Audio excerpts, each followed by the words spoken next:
तो अब ED CBI के बाद एनआईए के हत्थे चढ़े अरविंद केजरीवाल।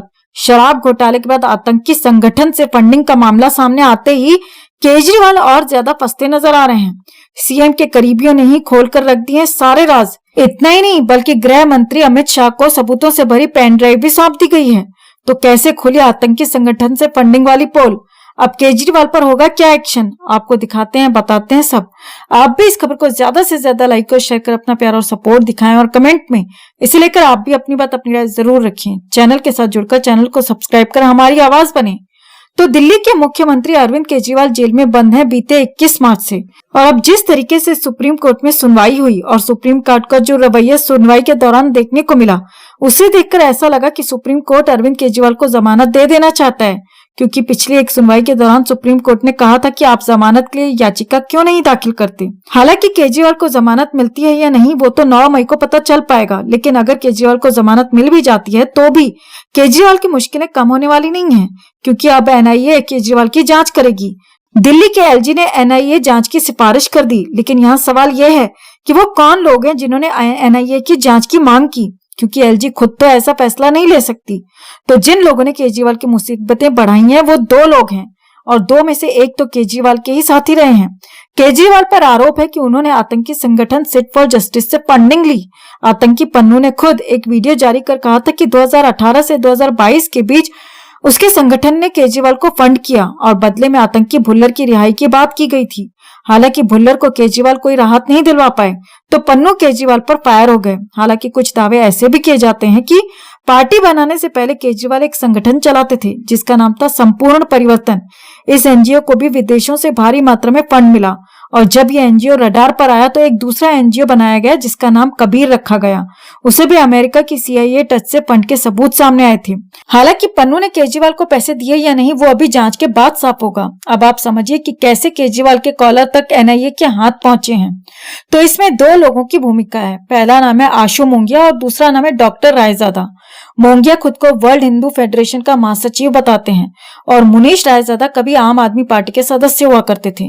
दोनों ने एलजी से केजरीवाल के खिलाफ जांच की मांग की है और अब एलजी ने गृह मंत्रालय को लेटर लिखकर जांच की सिफारिश कर दी। मोंगिया का कहना है कि उन्होंने व्हाट्सएप पर एसएफजे के गुरपंत सिंह पन्नू का वीडियो देखा था जिसमें उसने दावा किया था कि केजरीवाल ने आतंकी बुलर को छोड़ने का वादा करते हुए $16 मिलियन की फंडिंग हासिल की थी।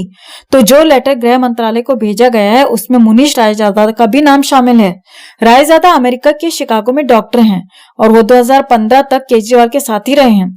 आम आदमी पार्टी में पदाधिकारी रहे हैं, लेकिन संगठन की गतिविधियों को लेकर एक वेबसाइट बनाने की वजह से उन्हें पार्टी से निकाल दिया गया था। लेकिन यहाँ गौर करने वाली बात यह है कि एलजी को जो शिकायत की गई उसके साथ एक पेन ड्राइव भी सौंपी गई है और कहा जा रहा है कि ये पेन ड्राइव ही केजरीवाल के गले की फांस बनने वाली है, क्योंकि पेन ड्राइव को जांच के लिए गृह मंत्रालय भेज दिया गया है। और गृह मंत्रालय जाने का मतलब है कि अब मामला सीधे अमित शाह के हाथ में है, और जब किसी मामले की कमान खुद गृह मंत्री अमित शाह के हाथ में होती है तो अपराधी का बचना मुश्किल नहीं नामुमकिन होता है।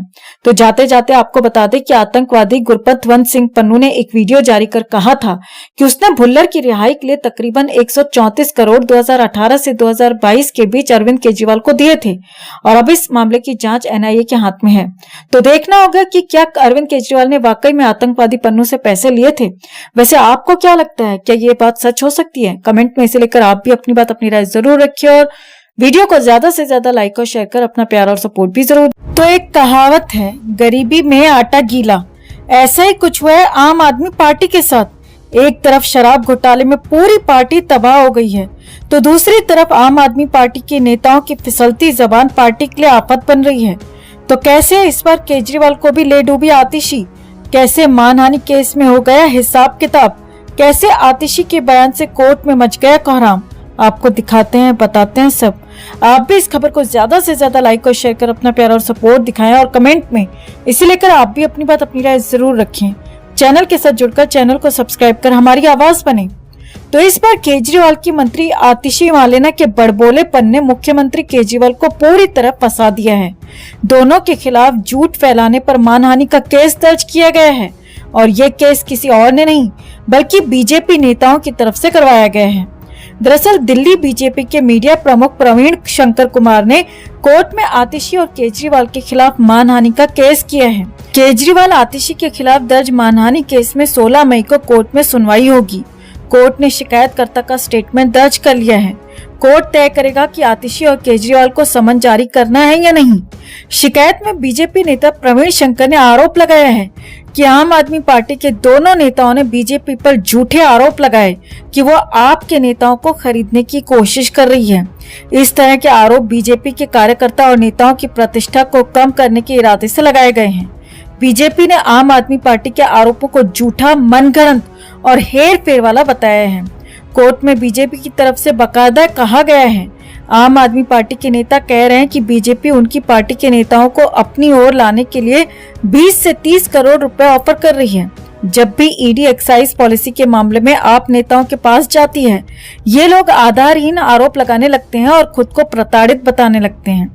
खैर, ये बात तो सच है, आतिशी ने न सबूत दिखाए न गवाहों के नाम बताए, बस कैमरे पर आई बीजेपी के खिलाफ बोलते बोलते जोश जोश में होश ही खो बैठी। आप नेताओं के खरीद फरोख्त के आरोप मर दिए, क्या कुछ कहा खुद ही सुन लीजिए। भारतीय जनता पार्टी ने ऑपरेशन लोटस 2.0 की शुरुआत करी है। भारतीय जनता पार्टी आम आदमी पार्टी की चुनी हुई सरकार को गिराने की कोशिश कर रही है। पिछले कुछ दिनों में आम आदमी पार्टी के 7 विधायकों को भारतीय जनता पार्टी ने संपर्क किया है। उनको संपर्क करके कहा है कि हम अरविंद केजरीवाल को गिरफ्तार करने वाले हैं। अरविंद केजरीवाल की गिरफ्तारी के बाद हम आम आदमी पार्टी के विधायकों को एक एक करके तोड़ेंगे। उन्होंने कहा कि हम आम आदमी पार्टी के 21 विधायकों के संपर्क में हैं। उन 21 विधायकों के माध्यम से हम दिल्ली की चुनी हुई सरकार को गिरा देंगे।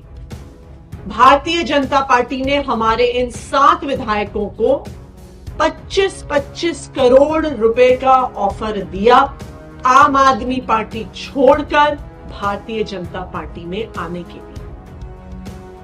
ये operation lotus Bharatiya Janata party पहली बार नहीं कर रही है।